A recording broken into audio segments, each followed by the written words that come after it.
लगभग पिछले 42 वर्षों से फरीदाबाद जिले में मिलने वाली लावारिस लाशों का विधि पूर्वक दाह संस्कार करने वाली फरीदाबाद की संस्था श्री शक्ति सेवा दल ने आज साल भर की 248 लावारिस लाशों की अस्थियों को हरिद्वार विसर्जन के लिए भेजने से पहले न्यू जनता कॉलोनी के स्वर्ग आश्रम में विधिवत रूप से गंगा जल, दूध व शहद से धोया।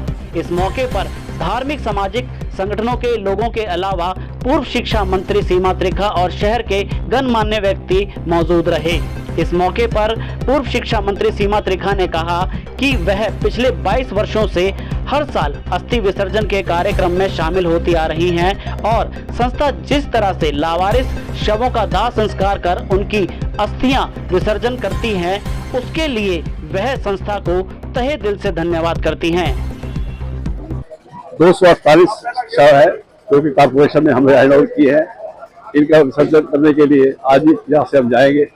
पूरा साल हम इनको रखते हैं अपने पास और कोशिश यही होती है अगर कोई हमारे साथ प्रॉपर इंट्रोडक्शन देता है तो पुलिस के सहयोग से हम उनको वारिस को हैंडओवर करते हैं। उनका जो सर्टिफिकेट होता है क्योंकि 4 दिन के बाद तो बाड़ी संभाल ली जाती है।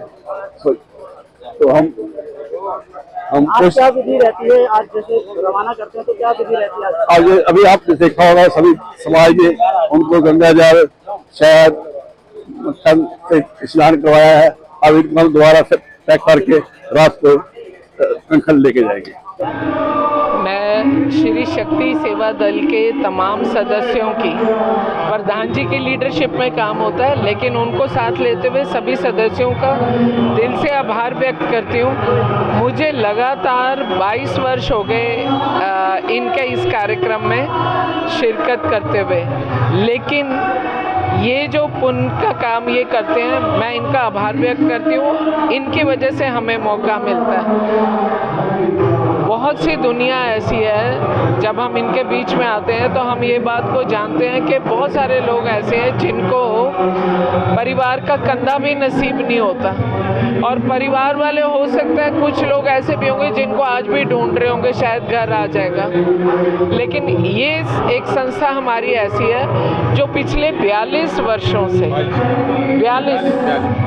42 सालों से इस सेवा को दे रही है। और पूरे जो हमारे हिंदू धर्म के रीति रिवाज है, जैसे ये संस्कार करते हैं, फिर पूरा साल भर जितनी बॉडीज आती हैं उसके बाद में अप्रैल बैसाखी के आसपास ये सबको जैसे दूध पानी गंगा जल में स्नान करा के अस्थियों को धो के करके फिर इनको अब ये लेकर के जाएंगे हरिद्वार परवाह करने के लिए। तो मैं समझती हूँ असली समाज सेवा जिसे बोलते हैं ना, असली दुआएं, वो शायद यही संस्था हमें रास्ता दिखाती है। तो मैं इनका बहुत आभार व्यक्त करती हूँ कि जो एक इस शहर को एक बहुत अनूठी सेवा इनके माध्यम से पिछले 42 सालों में दी जा रही है। सिर्फ एक ही बात कहना चाहूँगा कि आप देख रहे हैं मेरे बिल्कुल ठीक पीछे जिनके आगे मैं खड़ा हूँ, क्योंकि सिचुएशन यही है, मैं श्री भोले बाबा के आगे खड़ा हूँ और इत्तेफाक से वो मेरे पीछे हैं, मगर वास्तविकता में हमारी ज़िंदगी के सफ़र में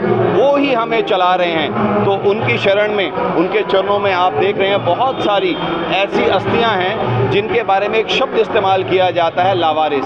मैं तो यही कहूँगा ये लावारिस अस्थियाँ नहीं हैं, क्योंकि आधार मेरे भोले बाबा का है और आज थी इन अस्थियों को, उन मनुष्यजनों को जिनके जाने के बाद बाबा के श्री चरणों के माध्यम से ये बाबा की जटाओं से निकल रही श्री गंगा जी की धारा में इसी शक्ति सेवा दल के माध्यम से पहुंचेंगी, तो कहीं ना कहीं आधार हो शिव का और आस हो मनुष्य की, तो यही बेड़ा पार करती है।